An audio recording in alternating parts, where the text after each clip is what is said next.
All right, so you have just caught what you think is a monster fish and you want to post it to some type of competition, or you just want to see where you stack up against the rest of the field. You are going to come to your main lodge and you are going to look for the icon that looks like kind of a bar graph, and you are going to click on that bar graph, which takes you to the leaderboard.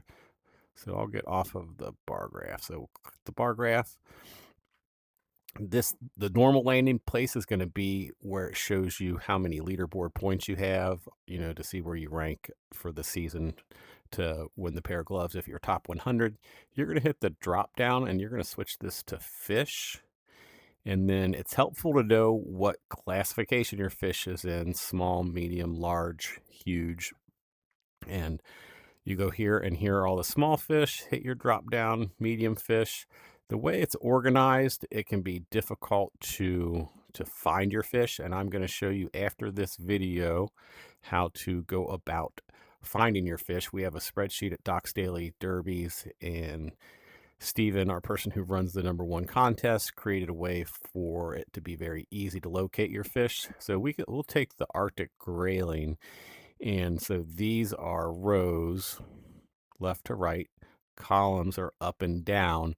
So on his spreadsheet for the Arctic grayling, you are going to see C2 R1, 2, 3, 4, 5, C2 R5 or R5 C2. I can't remember which way he has it. So just a left, right, up, down reference. So this fish here would be column 1, 2, 3, 4, 5, 6, row 2 for the stripey. I can't remember if he's got the R first or the C first, but pretty easy. I'll show you that spreadsheet. After this, we'll take a peek at the Arctic grayling, which hopefully I'm still second place in. It was my last #1 fish on the leaderboard, and there it is. So I had, and this was a while back. I think the most I ever had on the leaderboard, I think, were 6 or 7 as #1. This was the last one I was holding on to, and cookbook reader beat that. I think, gosh, it's been a while now, months and months ago. But I'm gonna go have to find myself another #1. But looking at this, I see myself, Josh from Doc's Daily Derbies as an admin, and Rick. So 3 of our admins are on the front page for this fish, which I think is pretty awesome. And I didn't realize that when I clicked in here. So this wraps this portion of the video up. And if you want to see the spreadsheet and how that works, just continue on. And that's what will be coming up next. Best of luck and happy hunting. All right, so here we are with the spreadsheet I was referencing in the first portion of this video. This is our current max size and location spreadsheet that we use for our #1 contest. Lots of good information in here if you're not familiar with it, including the current max size for our group, the current max size for real VR fishing, the difference between those sizes if you're trying to get to the biggest one possible. So this would show you how much our #1 is different from the RVRF #1. So if you're looking for an easy target, the albino catfish would be one because it has the largest gap between the DDD size and the VR fishing size. So if you're looking to do better in this column here, you're looking for a bigger number here.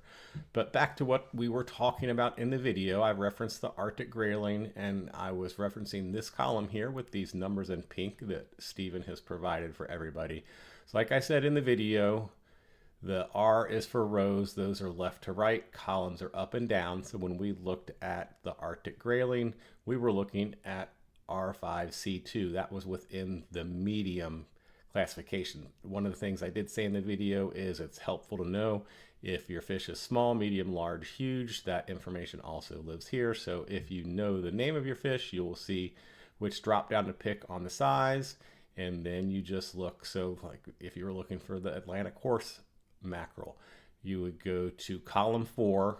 That's I do up and down first in my head. So I would go to column 4. So I'd go 1, 2, 3, 4 if these were the columns.